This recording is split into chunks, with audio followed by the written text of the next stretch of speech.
You're listening to an Airwave Media Podcast. Feel like who art Ed? We'll try to splice it. Who art Ed? Mr. Wood art Ed me. Good. Either way, it's ambiguous. It works on so many levels. I know. That's off to a great start.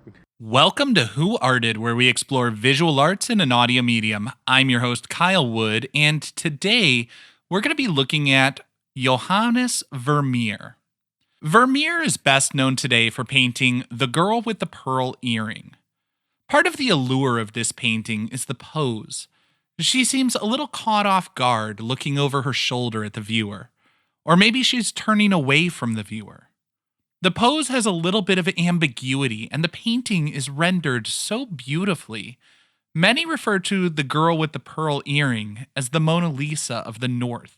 There is a bit of a mystery in the interaction, which has been played up in popular culture with movies speculating at a dramatic story behind its creation. Of course, that's all speculation because, as famous as Vermeer is today, we really don't know that much about his life. We know he was a painter and some biographical information, like he was married and had children, but we don't have information about things like where he apprenticed and learned to paint. Most artists will produce hundreds of works, but we only know of 36 Vermeer paintings. Although there was a fascinating incident in the early 20th century where an art dealer convinced the world he had a long-lost Vermeer. If you want to learn more about that, I'll link my episode on Han van Meegeren, the art forger who was so good nobody believed him when he confessed that he was a fraud. But back to the girl with the pearl earring. I think she's so mysterious because she wasn't real. This work is what's referred to as a trony, a picture of an imagined type of figure. She represents a beautiful girl, but not a specific girl. When you think about it, the giant pearl earring would have been incredibly expensive and out of reach for so many in Vermeer's social circle. It's aspirational.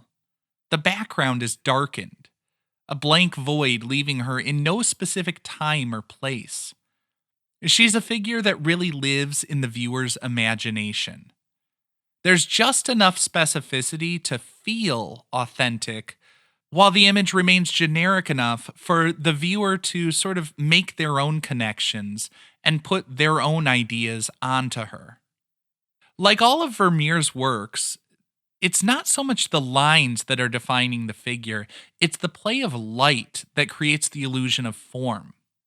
This play of light in photorealistic works has led many to speculate that he may have been using a sort of camera, even though photography wouldn't come around until about 200 years later. Vermeer's work was extremely detailed, and you can obviously imagine it resulted from a slow, deliberate process of a patient and persistent artist. It seems strange for an artist of his skill, though, to have only completed 36 works. That would put his pace at around 2 or 3 paintings per year, and while quality takes time, it's hard to imagine an artist achieving that level of quality without years of practice and study, producing hundreds of pieces in order to gain the skill to produce the fine art he's remembered for today. Oddly, as I said, we really don't have any records on his artistic training. He lived in the North Netherlands in the city of Delft.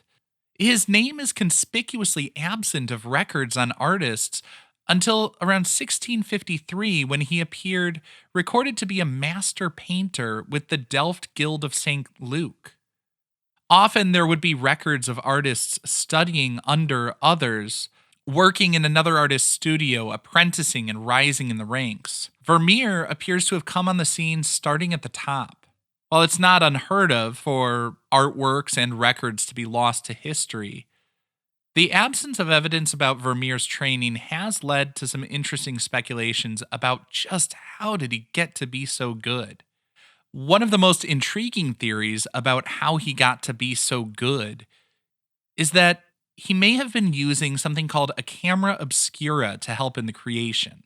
The theory is basically that Vermeer would use lenses and mirrors to project the subject onto the canvas, and then he would just be painting what he saw, trying to match it around the edges bit by bit.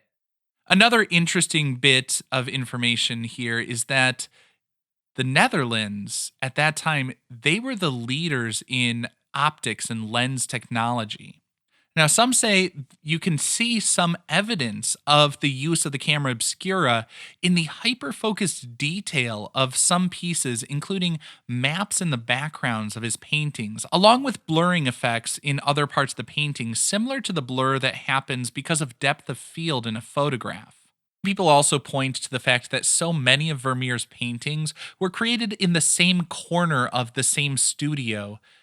They suggest that this could be evidence that he had his camera obscura set up, and so that was the only place that he could be painting and arranging his images successfully. Ultimately, whether it was due to his eye and freehand draftsmanship or innovation with technology, Vermeer was an incredibly skilled artist. He created stunning works that continue to capture the imagination of viewers hundreds of years after they were painted. And I imagine they'll continue to do so for hundreds of years to come. This concludes this week's episode of Who Arted, part of the Airwave Media Podcast Network. If you found this tolerable, please leave a rating or review on your favorite podcast app. You can find images of the work being discussed this week and every week on social media at Who Arted Podcast on Twitter, Instagram, and TikTok, and of course on the website whoartedpodcast.com. Podcast done.